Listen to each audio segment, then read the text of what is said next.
இந்த படம் ஏன் ஓடல? டைம் ட்ராவல் நம்புற மாதிரி இல்லை.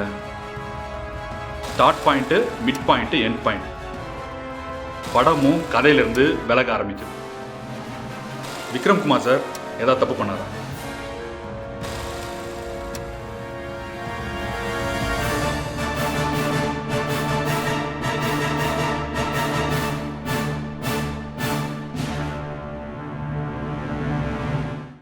இது கண்டிப்பாக படத்தோட ரிவ்யூ கிடையாது. படத்தை டீகோட் பண்ணுறோமா அப்படின்னா அதுவும் கிடையாது. ஒரு படம் ஏன் ஓடலை அப்படிங்கிறத பற்றி மட்டும்தான் பார்க்க போகிறோம்.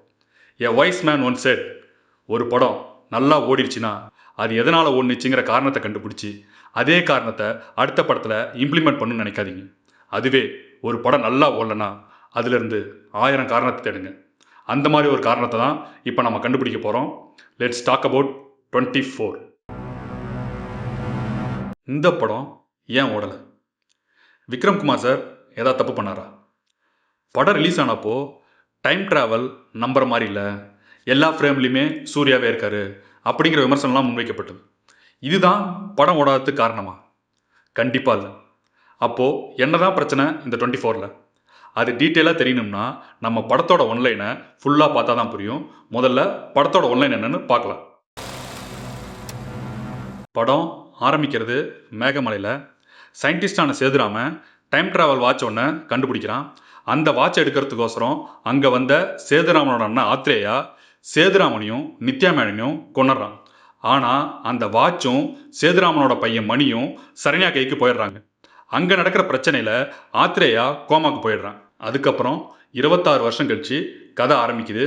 மணி வாட்ச் மெக்கானிக்காக இருக்கான். ஆத்ரேயா கோமாலேருந்து முழிக்கிறான். ஆத்ரேயா அந்த டைம் ட்ராவல் வாட்சை கண்டுபிடிக்கணுங்கிறதுக்கோசரம் பேப்பரில் ஆடு கொடுக்குறான். மணியும் ஆத்ரேயாவும் மீட் பண்ணுறாங்க. ஆத்ரேயா மணியை கொன்னுட்டு அந்த டைம் ட்ராவல் வாட்சை எடுத்துக்கிறான். மணியை கொன்னதுக்கப்புறம் தான் தெரியுது அந்த வாட்சில் 24 மணி நேரம் மட்டும்தான் ட்ராவல் பண்ண முடியுங்கிறது. ஆனால் ஆத்ரேயா 26 வருஷம் கழித்து பின்னாடி போனால் தான் அவனோட பேரலைஸ் ஆன காலை சரி பண்ண முடியும். அதனால் ஆத்ரேயா சேதுராமனாவே நடித்து மணி மூலியமாகவே இன்னும் பல வருஷங்கள் கடக்கக்கூடிய ஒரு வாட்சை கண்டுபிடிக்கிறான். அதை தெரிஞ்சுக்கிட்ட மணி 26 வருஷம் கழித்து பின்னாடி போய் தன்னோட அப்பாவை காப்பாற்றினானா இல்லையா அப்படிங்கிறதான் இந்த படத்தோட டீட்டெயிலான ஒன்லைன். இவ்வளோ சூப்பரான ஒன்லைனு எப்படி ஒர்க் அவுட் ஆகாமல் போச்சு? அது தெரிஞ்சுக்கணுன்னா முதல்ல டிப்பிக்கல் கமர்ஷியல் படத்துக்கும் குட் கமர்ஷியல் படத்துக்கும் என்ன வித்தியாசங்கிறத நான் முதல்ல எக்ஸ்பிளைன் பண்ணிடுறேன். அதாவது டிப்பிக்கல் கமர்ஷியல் படம்னா ஸ்க்ரீன் பிளே பேட்டர்னில் கதை தனியாக போகும். நடுவில் ஆடியன்ஸ் என்கேஜ் பண்ணுறதுக்கான விஷயங்களுக்கோசரம் எங்கெங்கெல்லாம் தேவையோ ஆக்ஷன் வேணும்னா ஆக்ஷன், ஒரு காமெடி சீன் வேணும்னா ஒரு காமெடி சீன், திரும்பவும் கதைக்குள்ளே வருது. இப்போது ஒரு லவ் சீன் வேணும்னா ஒரு லவ் சீன், ஒரு எமோஷன் வேணும்னா ஒரு எமோஷன் சீன், திரும்பவும் கதைக்குள்ளே வருது. இப்படி கதைக்கும் இங்கே இருக்கிற எமோஷன்ஸுக்கும் சம்மந்தமே இல்லாமல் கதை தனியாக ஒரு ட்ராவல்லையும் ஆக்ஷன், காமெடி, லவ், எமோஷன் எல்லாம் ஒரு ட்ராவல்லையும் போயிட்டு இருக்கிற படங்கள்லாம் டிப்பிக்கல் கமர்ஷியல் படங்கள்.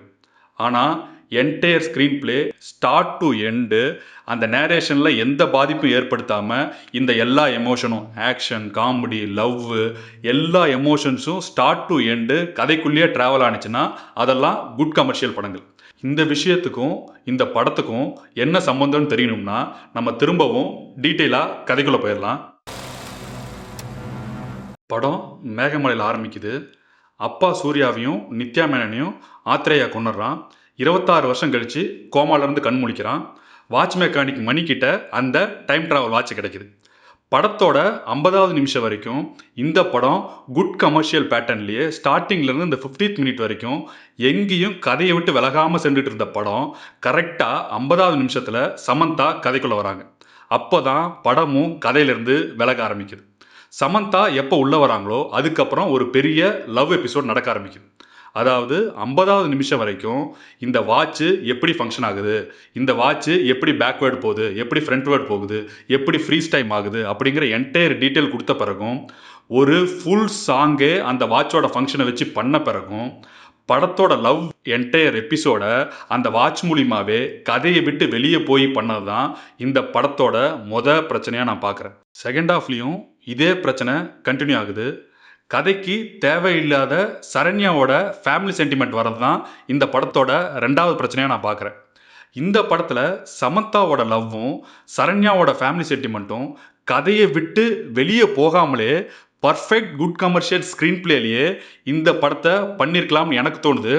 அதை பற்றி நான் டீட்டெயிலாக உங்களுக்கு சொல்ல முயற்சி பண்ணுறேன்.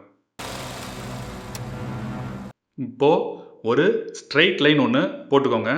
அதில் படத்தோட start point, mid point, end point. படத்தோட ஸ்டார்ட் பாயிண்ட்டு மேகமலையில் ஆரம்பிக்குது. அப்பா சூர்யாவையும் நித்யா மேனனையும் ஆத்ரேயா கொன்னுடுறான். அதுக்கப்புறம் 26 வருஷம் கழித்து இங்கே ஆத்ரேயா கோமாலேருந்து எந்திரிக்கிறான். வாட்ச் மெக்கானிக் மணிக்கிட்ட அந்த டைம் ட்ராவல் வாட்ச் கிடைக்குது. மிட் பாயிண்ட்டு இப்போது இந்த வாட்ச் மெக்கானிக் மணியும் ஆத்ரேயாவும் எப்போ மீட் பண்ண போகிறாங்க அப்படிங்கிற ஜேர்னி தான் இந்த மிட் பாயிண்ட் வரைக்கும். அதில் இம்பார்ட்டண்டாக இருக்கக்கூடிய 3 விஷயங்கள்: ஆத்ரேயா, மணி, அந்த டைம் ட்ராவல் வாட்ச். இந்த 3க்குள்ள தான் சமந்தாவோட கேரக்டரை உள்ளே கொண்டு வந்திருக்கணும்.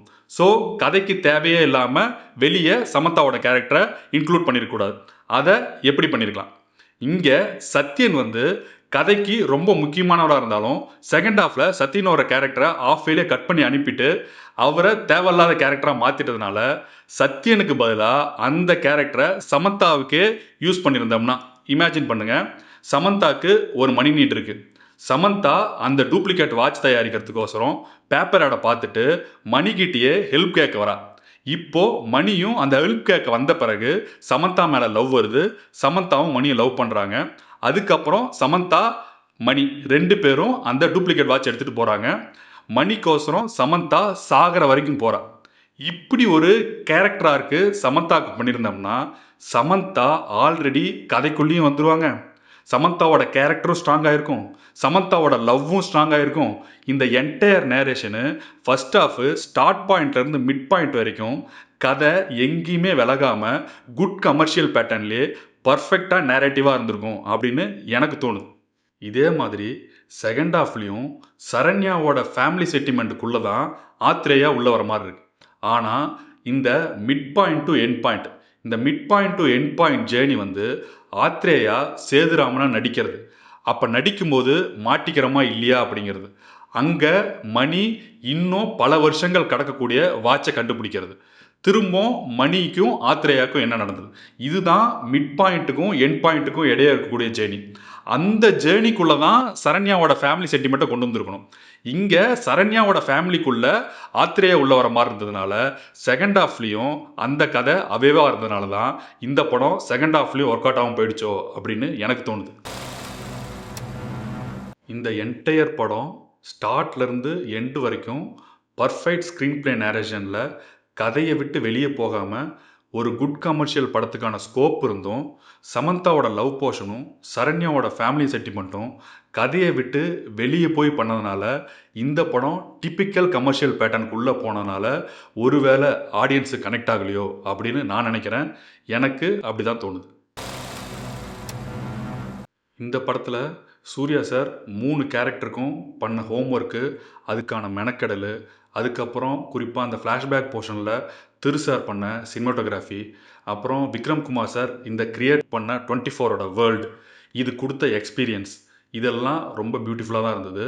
அதுக்கோசரம் விக்ரம் குமார் சார் அண்ட் டீமுக்கு தேங்க்யூ சார்.